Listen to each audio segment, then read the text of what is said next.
Hey guys, Redneck Mini 14 here. Today I want to talk about something that I think is pretty exciting, and that is the fact that H&R, who is owned by Palmetto State Armory, is actually coming out with a limited run of M14s. But with that announcement, they also said that they were going to come out with, in the future, M14s, new production M14s and M1 Garands. And to me, that is some very exciting news because the M1 Garand is one of my all-time favorite rifles. It is the granddaddy of the Mini 14, which is probably my all-time favorite rifle. And without the M1 Garand, we don't have the Mini 14 or the M1 Carbine or the M14 or any of these things. So new production M1 Garands would be a very exciting thing. Now, all this kind of change goes back to whenever Remington sold off all of their different brands, like, Marlin went to Ruger and Federal Ammunition, Remington Ammunition was sold off to Federal Ammunition, and another one was that the H&R brand was sold off to Palmetto State Armory. All of these different brands being bought by these different companies was actually a good thing, and Palmetto State Armory is definitely a good company for H&R to be bought by. Now, back when H&R was being sold off, I think all they really sold were single shot shotguns, maybe some single shot rifles, and they had like a Chinese reproduction of a Remington 870, which was called the Pardner Pump. And those are really like the only, and they might have had like some semi-automatic shotguns too. I mean, I really don't honestly know if maybe all those guns or most of those guns were discontinued before they even sold the brand off. I don't know. But way back in the day, H&R made M1 Garands for the World War II effort, and then eventually made M14s as well, I believe. And so that's why they came across some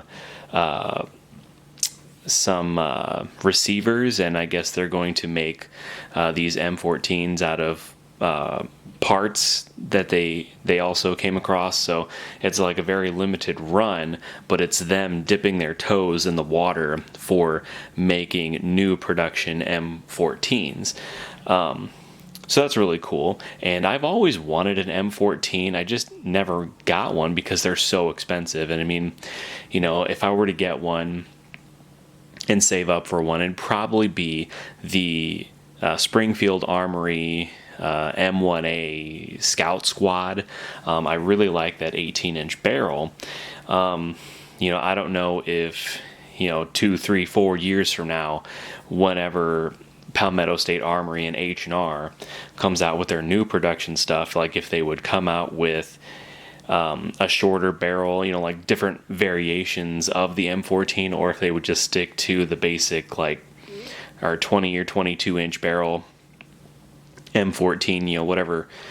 I don't know if it's 20 or 22 inches, but it's a pretty long gun. But they also, I think they're going to come with 20 round magazines, and whereas Springfield only offers them with 10 round magazines. So that's another good thing. So, obviously I can't afford to buy one of these M14s that they came out with, and I don't even know how much they are, but I can guarantee you they're well over $1,000, and I definitely can't afford that. I don't think that any of the guns in my collection were $1,000. I think maybe the most expensive one was like $900, $950, somewhere around there. I don't know if I've ever hit four digits.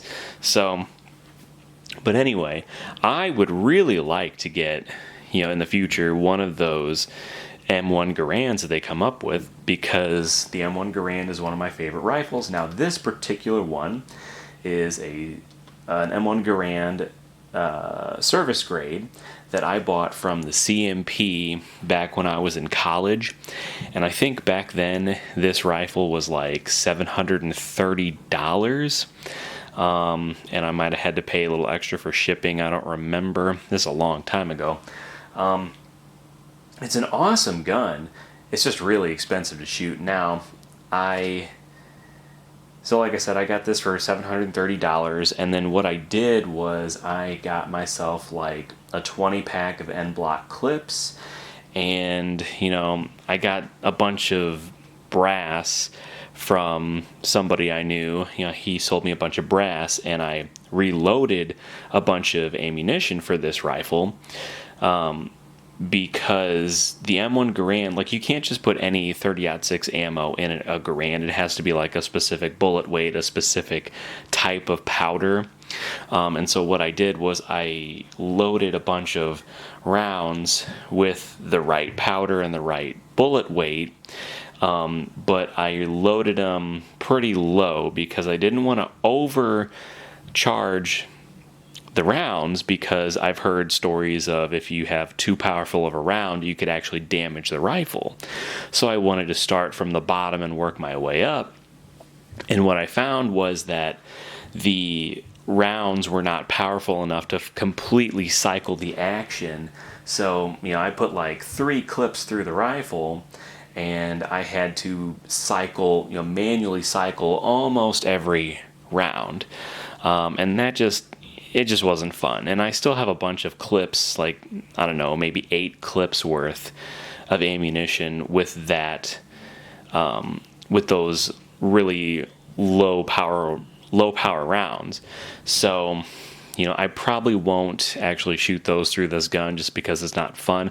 I do have some factory ammunition that I could put through it, but I only have 3 boxes of that, so maybe I'll get some more of that, and maybe I'll try reloading some more, maybe somewhere in the middle range as far as power goes, and maybe I'll do some shooting videos with that whenever I get that done. But with all that other ammunition, I don't know if I'll shoot it through my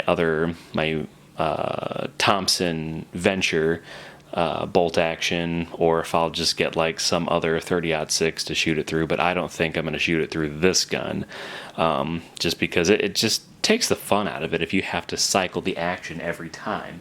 But I do plan on getting some more ammunition and shooting this gun, and I would really like to get one of those H&R, a new production H&R M1 Garand whenever they come out.